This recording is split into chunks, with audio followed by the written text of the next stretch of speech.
Hello students. चलिए student, case first में क्या था जिसमें सोल्यूट और सॉल्वेंट दोनों वोलेटाइल थे। उस केस में जो आपका टोटल प्रेशर था वो किसके इक्वल था?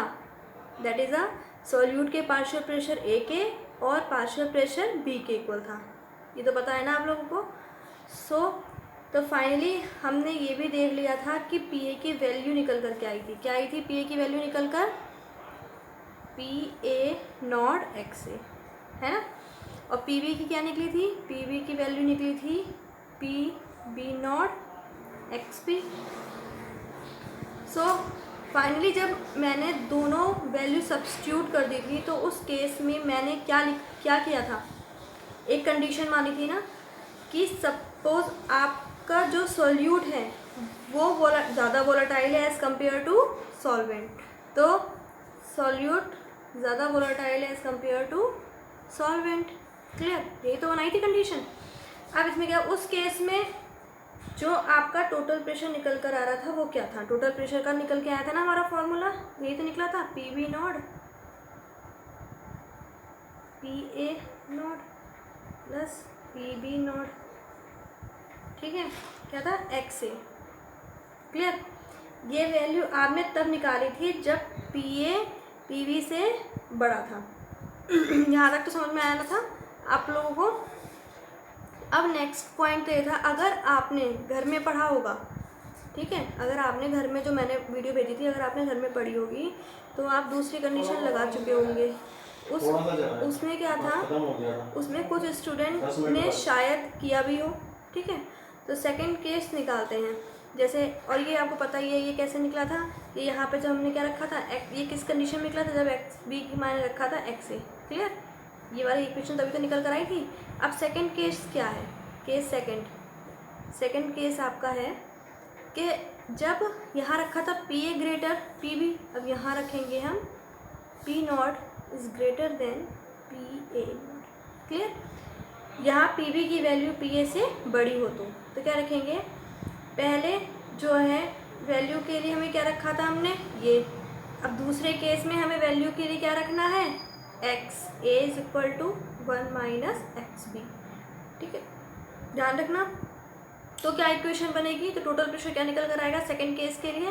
P T is equal to P A naught plus P V naught minus P A X B. Clear? ये देखिए फाइनली यहाँ पर टोटल प्रेशर आ गया। क्लियर? तो हमारे पास देखिए यहाँ पर टोटल प्रेशर कब और कौन सा इस्तेमाल करना है ये कैसे हमें पता चले?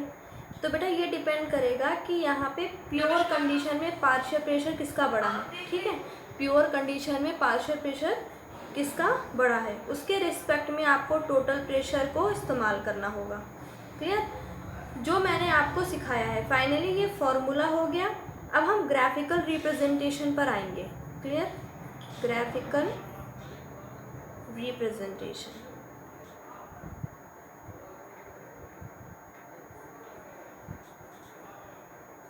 देखिए ग्राफिकल रिप्रेजेंटेशन के लिए जो है एक तो हमें 3 इक्वेशंस के बेस पर बनाएंगे। एक तो ये वाली इक्वेशन, एक ये सेकेंड एंड थर्ड। ये वाली तो केस 2 का है ना, केस 2 की हम पढ़ेंगे, लेकिन मैंने आपको पहले ही बता दिया कि कैसे निकल सकती थी, लेकिन अभी हम इसको आगे और करेंगे। ये मतलब इस केस पे सेकंड केस पे निकल गई है। हमें जो ग्राफ प्लॉट करना है वो इस पर और इस पर करना है, ध्यान रखना। तो क्या करेंगे हम, ग्राफ बना लिया, इक्वेशन नंबर 1 आपको पता चल गई, इससे हमें क्या है, फिर हम इक्वेशन नंबर 2 भी जान लेंगे, थर्ड भी आपको इतना पता चल गया। तो चलिए अब क्या करें, आप खुद सोचिए कि ये जो फर्स्ट आपको दिखाई गई है इक्वेशन, जो इक्वेशन 1 और 2 है, ये जो है लाइन की इक्वेशन है जो ओरिजिन पे, ध्यान रखना कि ये जो है ये ओरिजिन से जाती है। ठीक है, ये दोनों जो इक्वेशन है वो कहाँ जाती है? ओरिजिन से जाती है। और इसका कंपैरिजन कहाँ होता है? इसका कंपैरिजन हम करते हैं किससे? y is equal to M X से। क्लियर? ये तो पता ही हो गया, y is equal to M X से। अगर आपने थोड़ा सा भी मैथ पढ़ा है तो आपको ये बहुत सिंपल सा लगेगा। देखो y क्या है? पी ए, ठीक है, और m क्या है, पी ए नॉड, और x क्या है, x ए। ऐसे ही पी बी नॉड और x बी। क्लियर, ये तो समझ में आ गया। और जो अगर हम अब देखें कि जो है दो इक्वेशंस तो पता चल गई कंपैरिजन किससे हो रही है, इस वाली से, लेकिन जो थर्ड इक्वेशन है, ये वाली जो थर्ड इक्वेशन आपकी है, इसकी कंपैरिजन किससे हो रही है, इसकी हो रही है y is equal to M X plus C.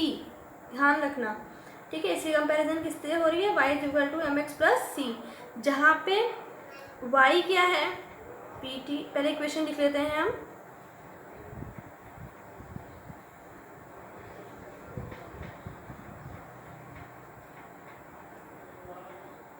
जहाँ y क्या है आपका ये, ठीक, और क्या है m क्या है आपका ये, और x क्या है ये, ठीक है, और क्या है c क्या है ये। आ रही बात समझ में?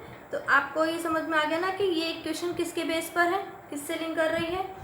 तो अब हम आगे क्या पढ़ेंगे, ऐसे ही हमें लाइन इक्वेशन तैयार करनी है जो कि सी इंटरसेक्टर को काटेगा। ध्यान रखना, ये एक ऐसा लाइन का इक्वेशन है, ये एक ऐसा लाइन का इक्वेशन है जो सी इंटरसेक्टर को काटेगा। कहाँ पर, वाई एक्सिस पर। ध्यान रखना, ठीक है, वाई एक्सिस पर काटता है। पी भी काटेगा कहाँ, पी भी जो नोड है, पी भी नोड, ये इंटरसेक्शन होगा किस पर, वाई एक्सिस पर। क्लियर, पी भी कहाँ होगा, इंटरसेक्शन होगा कहाँ पे, वाई एक्सिस पर। इस तरह आपको क्या करना है कि लाइन की इक्वेशन को ड्रॉ करना है। क्लियर, तो P T is equal to P B, P A P B not X से ओरिजिन से स्टार्ट नहीं होगी। ध्यान रखना, ये इक्वेशन तो जो है ओरिजिन से स्टार्ट नहीं होती, लेकिन आपकी जो ये दोनों इक्वेशन है ये ओरिजिन से स्टार्ट होती हैं। क्लियर हो गई बात, ये आपके कहाँ से शुरू होती हैं, ओरिजिन से शुरू होती हैं। तो अब देखते हैं हम ग्राफिकल रिप्रेजेंटेशन कैसे होगा। हमें ग्राफ पता है ना, 3 इक्वेशन के बेस पर बनाना है, ये तो आप लोगों को मैंने बता दिया। अब हम पढ़ेंगे आगे ग्राफ कैसे बनेगा।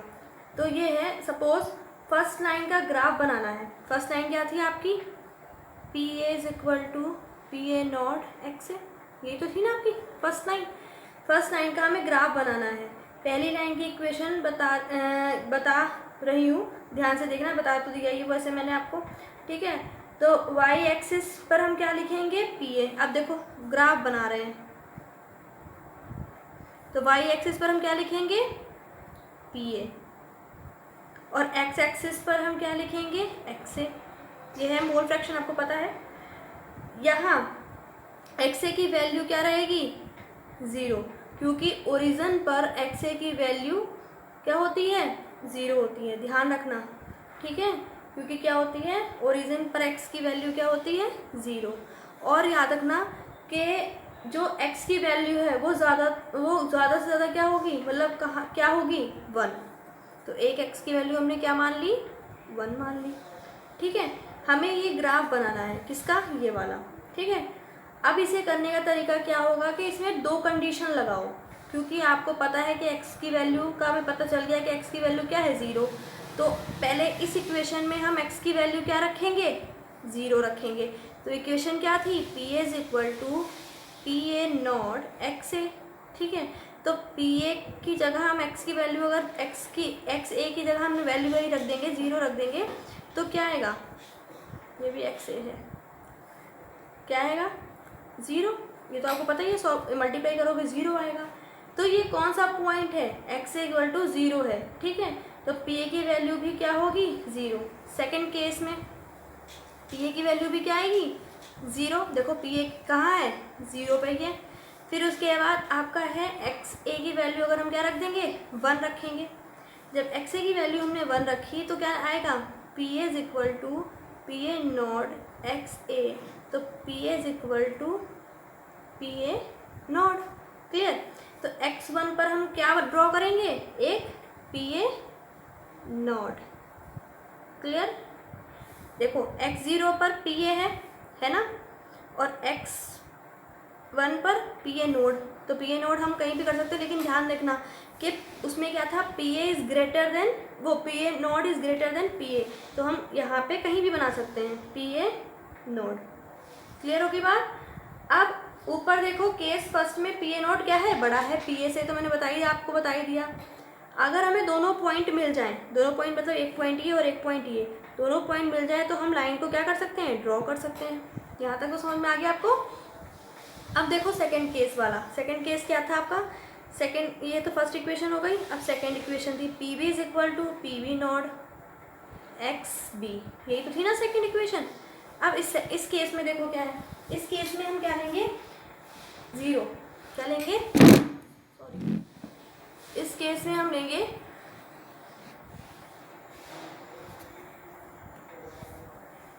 एक्स बी की वैल्यू 1 और एक्स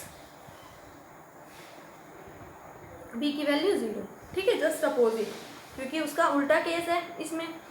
तब क्या करेंगे हम, एक्स बी की जगह क्या रखेंगे 1, तो P B equal to P B naught into 1, कब रख रहे हैं, जब एक्स की वैल्यू क्या रख रहे हैं 1, तो P B equal to P B not, ठीक है, तो P B equal to P B not आ रहा है।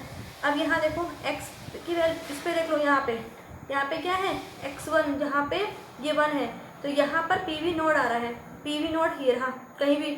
लेकिन आप देखो जब हमने पहले पीछे पढ़ा था तो ये था कि पी ए नोड ज़्यादा बड़ा है, पहला केस यही तो था, यही तो ना पहला केस, जो हमने पहला केस ड्रॉ किया था वो यही तो, P note is greater than P V note, तो हम उसी के अकॉर्डिंग, क्योंकि पहले उसका ही ग्राफ है ये, तो क्या है ज़्यादा बड़ा है पी बी से, तो यानी जो पॉइंट होगा वो इससे पॉइंट से छोटा होगा, नीचे लगेगा, ठीक है, तो लग गया, क्योंकि ये x इक्वल टू 1 है, देखो एक्स बी इक्वल टू 1 पर हमने पी वी नॉट ले लिया, कम पे है।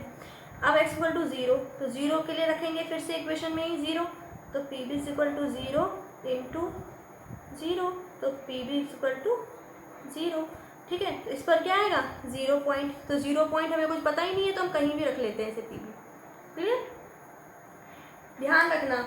अब ये सोचो कि एक ही पे 2 पॉइंट कैसे आ गए ग्राफ पर, तो ये ध्यान रखना बेटा कि ये तो पार्शियल प्रेशर है, ठीक है, और ये एक वैल्यू ही है, ठीक है, ये पार्शियल प्रेशर है और ये क्या है, मतलब ये पार्शियल प्रेशर की वैल्यू है, ध्यान रखना, ये तो पार्शियल प्रेशर की वैल्यू है और ये क्या है, एक एक्सिस है, क्लियर, ध्यान रखना, ये एक्सिस है और ये क्या है, वैल्यू ऑफ पार्शियल प्रेशर।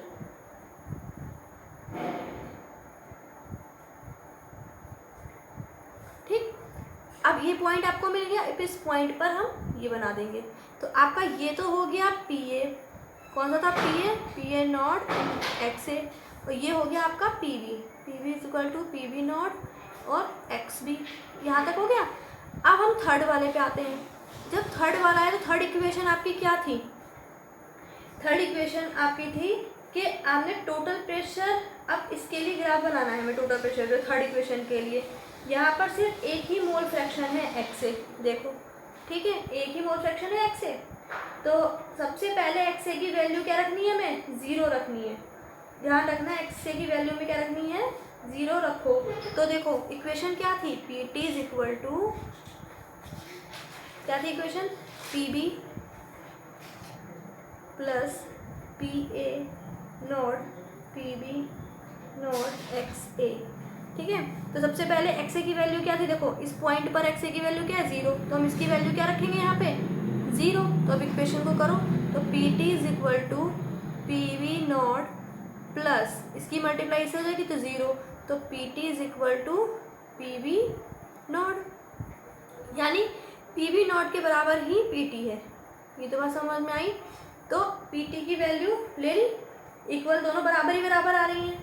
अब क्या करना है, पी वी नॉट के लिए देखो कंडीशन कौन सी अप्लाई होगी, एक्स इक्वल टू 0, पहले दोनों कंडीशंस निकाल लेते हैं, तो इसके लिए जब हम निकालेंगे तब बेटा यहाँ पे आएगा आपको, देखो एक्स ए की वैल्यू 0 रख दी हमने, 1 रखेंगे, 1 रखेंगे।